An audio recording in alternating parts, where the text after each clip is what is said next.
नमस्कार मित्रांनो, मी सुरेश निमकर तुमचं स्वागत करत आहे। आजच्या व्हिडिओमध्ये आपण डिस्कस करणार आहे ऑटो फ्रीज, सेल्फ फ्रीज आणि बेटरमेंट या गोष्टी काय आहे। तुम्ही भरपूरशी व्हिडिओज बघितलेले आहे, तरी सुद्धा विद्यार्थ्यांना भरपूर कन्फ्युजन आहे। मी पण बघत आहे, मला पण विद्यार्थी कमेंट्स बॉक्समध्ये विचारताय। तर या व्हिडिओमध्ये 2 ते 3 मिनिटांमध्ये मी पूर्ण कन्सेप्टच क्लिअर करतो, दुसरा कोणता व्हिडिओ बघण्याची गरजच पडणार नाही। तर चला व्हिडिओला सुरुवात करूया। जास्तीत जास्त या व्हिडिओला शेअर करा, लाईक करा आणि चॅनलला सबस्क्राइब करणं विसरू नका मित्रांनो, कारण विद्यार्थी कमेंट्स विचारतात, क्वेरीज विचारतात, बट तेवढा सपोर्ट नाही करतात। तर सपोर्ट पण करा चॅनलला। फर्स्ट आपण ऑप्शन समजून घेऊया, ऑटो फ्रीज। बघा आजचा हा जो व्हिडिओ आहे ना, या व्हिडिओमध्ये क्लिअरच होऊन जाईल कन्सेप्ट, जास्त कन्फ्युजन नाही ठेवत मी। फर्स्ट आहे सीओपी, सेकंड आहे व्हीजीटीए। फॉर एक्झाम्पल एखाद्या कॉलेजची लिस्ट आहे, असं समजा एक सूरज नावाचा स्टुडंट आहे, ठीक आहे, माझंच नाव घ्या। थर्ड त्यांनी टाकलं पीआयसीटी, ओके, मिळाले तर नाही सीओपी कधी सीएस, बट ठीक आहे।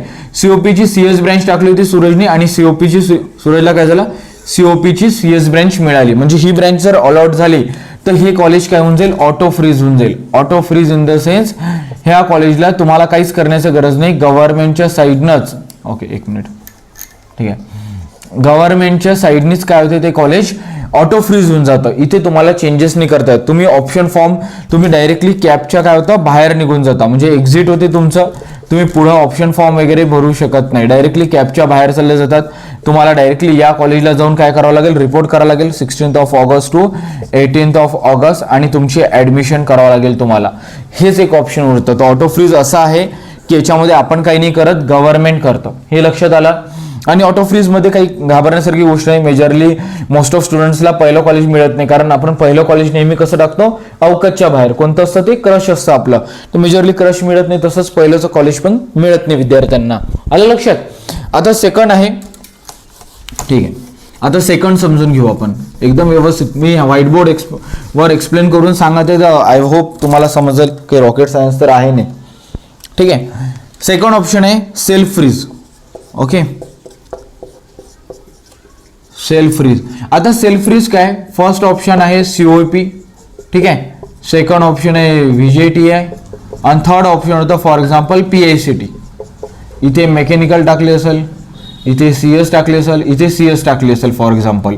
आता त्याला पहिलं ऑप्शन सोडून जर समजा तिसरं ऑप्शन मिळालं, 5वं मिळालं, 7वं मिळालं, सूरजला मिळालं पीआयसीटीचं सीएस, आणि त्याला असं वाटलं जे अलॉटेड मला सीट झालेली आहे त्याच्यात मी सॅटिस्फाय आहे, ठीक आहे, मला पीआयसीटीची सीएस मिळू शकते, क्रश नाही मिळू शकत, बट जे क्रशची बेस्ट फ्रेंड आहे फॉर एक्झाम्पल ते जरी भेटत असेल तरी ठीक आहे भाई, काही प्रॉब्लेम नाही आहे, इथे चालून जाईल मला। म्हणजे सीओपी नाही भेटत आहे, पण सीओपीच्याच थोडंफार मोर ऑर लेस कमी जास्त कॉलेज पीआयसीटी मिळत आहे आणि मला माझ्या आवडीची ब्रँच सुद्धा मिळत आहे, तर मग मी हे कॉलेज काय करतो, सेल्फ फ्रीज करतो। म्हणजे मला ह्या कॉलेजला ऍडमिशन घ्यायला काहीच अडचण नाही, याच्या बेस्ट काही भेटणार नाही आणि मी जे सीट मिळालेली आहे त्याच्यात पूर्णतः सॅटिस्फाईड म्हणजे समाधानी आहे, समाधानी आहे, इथं मी लिहून देतो लागेल तर समाधानी आहे।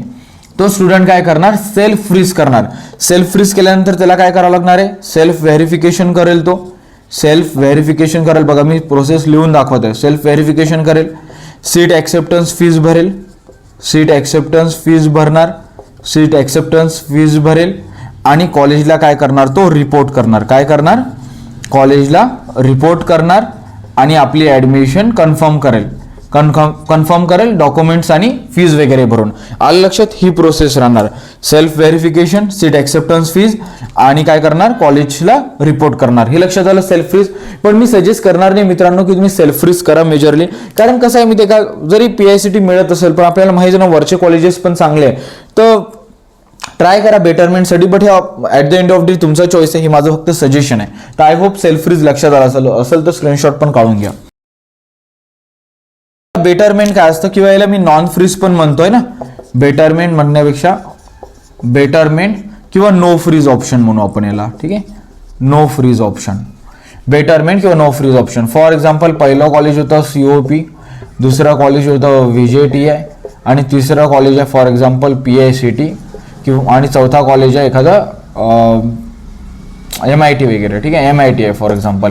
आता त्याला काय झालं, MITचं कॉलेज मिळालं, MITची फॉर एक्झाम्पल सीएस ब्रँच मिळाली किंवा मेकॅनिकल मिळाली, व्हॉट एव्हर, हे एक्झाम्पल आहे बरं, कन्सिडर करा फक्त। सूरजला सीएस किंवा मेकॅनिकल मिळाली, तर सूरजला काय वाटत आहे की नाही यार MIT मिळालं ना मला, तर MIT पेक्षा पण वरचे जे कॉलेजेस आहे, फॉर एक्झाम्पल PICT आहे, VJT आहे किंवा COP आहे, यापैकी कोणतं कॉलेज मिळालं असतं आणि एखादी दुसरी पण ब्रँच मिळाली असती, फॉर एक्झाम्पल ENTC AI, तरी चाललं असतं. बट या कॉलेजपेक्षा मला वरचं कॉलेज पाहिजे असं जर वाटत असेल त्याला, तर तो काय करणार माहितीये का, बेटरमेंटसाठी जाणार, बेटरमेंट फॉर नो फ्रीज करणार, म्हणजे हे सीट ॲज इट इज राहील. आता बघा, मी तर एक सगळ्यात महत्त्वाचा डाऊट सॉल्व्ह करत आहे. भरपूर स्टुडंट मला कमेंट्समध्ये विचारतात, सर जर आम्ही बेटरमेंटसाठी गेलो तर हे कॉलेज चाललं जाणार का, आणि मग आमचा ऑप्शन फॉर्म फक्त याच कॉलेजसाठी, म्हणजे आमचा ऑप्शन फॉर्म फक्त याच कॉलेजसाठी कन्सिडर होणार का. नाही स्टुडंट, तसं नाही राहत. हे कॉलेज तुमचं लॉक होऊन जाते असं पकडा तुम्ही, आणि तुम्ही जे पण ऑप्शन फॉर्म मध्ये रिअरेंज करेल, अजून एखादा कॉलेज वर ऍड करणार, मायनस करणार, व्हॉट एव्हर, तर वर जे कॉलेजेस राहणार ना, त्या कॉलेजेसचा फॉर्म काय होईल, स्कॅन होईल. ओके, लक्षात आलं, स्कॅन होईल. आणि त्यापैकी जर कोणतं कॉलेज मिळालं, फॉर एक्झाम्पल एखाद्या स्टुडंटला जर VJTI कॉलेज मिळालं, तर काय होईल, VJTI जर मिळालं तर हे कॉलेज कॅन्सल होऊन जाईल. हे लक्षात ठेवा, जर मिळालं तर हे कॉलेज कॅन्सल होईल. आणि इन केस समजा नाही मिळालं, जर समजा कोणतंच कॉलेज मिळालं नाही, तर मग हे कॉलेज ॲज इट इज राहणार. हे लक्षात ठेवा. तर सिंपल काय, जसं तर मी एका वेळेस एकाच पेनाने लिहू शकत आहे, 2 पेन यूज करते का लिहिताना, सिंपल तसंच आहे. एका वेळेस तुम्हाला 2 कॉलेज नाही राहणार तुमच्याकडे. वरच्यापैकी कोणतं कॉलेज मिळालं तर ते लॉक होऊन जाईल, खालचं कॉलेज जे आहे ते निघून जाणार. आणि वरचा फॉर्म स्कॅन केल्यावर जर एकही कॉलेज मिळालं नाही, तर जे तुमचं कॉलेज मिळालेलं होतं फर्स्ट कॅप राऊंडला, तर ते ॲज इट इज राहणार. हा कॉन्सेप्ट क्लिअर ठेवा. आलं लक्षात? आय डोंट थिंक सो की तुम्हाला काही डाऊट असेल. आता बेटरमेंट झाल्या किंवा नो फ्रीज केल्यानंतर पण तेच आहे, सेल्फ व्हेरिफिकेशन करावं. सेल्फ व्हेरिफिकेशन म्हणजे तेच आहे की मी जे डॉक्युमेंट्स, कॅटेगरी, मार्क्स वगैरे ते माझे बरोबर आहे, मी सेल्फ व्हेरीफाय करतो. त्याला आपण सेल्फ अटेस्टेड म्हणतो ना, झेरॉक्स कॉपीवर करायचं, तिथे टिक करायचं आहे. नंतर काय करायचं आहे, सेल्फ व्हेरिफिकेशन पे केल्यानंतर सीट ॲक्सेप्टन्स फीस भरायची, आणि इथे कॉलेजला रिपोर्ट करण्याची गरज नाही आहे. हे लक्षात ठेवा, कॉलेजला रिपोर्ट करण्याची गरज नाहीये. इथपर्यंतच प्रोसेस. सीट ॲक्सेप्टन्स फीज, नंतर प्रॉपरली सीट व्हॅकन्स बघा, व्हॅकन्सी सीट्स बघा, व्हॅकन्सी सीट बघा, त्याच्यानंतर अंदाजा घ्या कोणत्या कॉलेजमध्ये लागू शकतो, आणि प्रॉपरली आपला ऑप्शन फॉर्म काय करा, एडिट करा. ऑप्शन फॉर्म काय करा, एडिट करा. हे काम महत्वाचं आहे. आलं लक्षात? बेटरमेंट कसं करायचं, खूप असं काही समजण्यासारखं नाही आहे. हां, मला पण माहिती आहे की तुम्हाला डाऊट्स असतं, चुकी झाली नाही पाहिजे, प्रत्येकाला असं वाटतं, आणि ऑफकोर्स खूप जणांच्या पॅरेंट्सला पण ह्या सगळ्या गोष्टी समजत नाही, आणि सगळी जबाबदारी त्या विद्यार्थ्यावर असतो. तो विद्यार्थी असतो 12th स्टँडर्डचा, एखाद्या छोट्या गावाचा, वरुड, मोर्शी, दिग्रस, दारव्यासारखा, आणि डाऊट्स येणं साहजिक आहे मित्रांनो, मी समजू शकतो, मी पण त्या फेजमधून गेलोय. तर लक्षात आलं हे सगळ्या गोष्टी. आता जर काही पण डाऊट असेल किंवा काही पण कन्फ्युजन असेल तर विचारा, आणि सगळ्यात महत्त्वाचं तुम्हाला कोणतं कॉलेज मिळालं ते कमेंट बॉक्समध्ये टाका. सेकंड, डिस्क्रिप्शन बॉक्समध्ये सगळे इम्पॉर्टंट लिंक्स आहे, आणि चॅनलला सबस्क्राईब करणं मित्रांनो नक्की विसरू नका. व्हिडिओला बघण्यासाठी धन्यवाद.